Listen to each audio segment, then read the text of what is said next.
Saviez-vous que la France contrôlait autrefois un territoire africain 20 fois plus grand qu'elle-même? C'est l'histoire fascinante et controversée de la colonisation française en Afrique. Tout commence au 19e siècle. La France, avide de ressources et de prestige, jette son dévolu sur l'Afrique. En 1830, l'Algérie est conquise, marquant le début d'une expansion rapide. Des explorateurs comme Savorgnan de Brazza ouvrent la voie à la colonisation du Congo et de l'Afrique équatoriale. Les méthodes sont variées, traitées avec les chefs locaux, conquêtes militaires et parfois, malheureusement, violence. La France justifie son action par une prétendue mission civilisatrice, mais la réalité est plus complexe.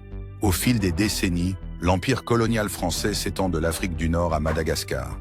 Des millions d'Africains se retrouvent sous domination française, leurs cultures et traditions souvent ignorées ou réprimées. La colonisation a des conséquences profondes et durables.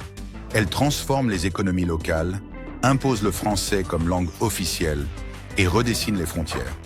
Ces changements façonnent encore aujourd'hui le paysage politique et culturel de nombreux pays africains.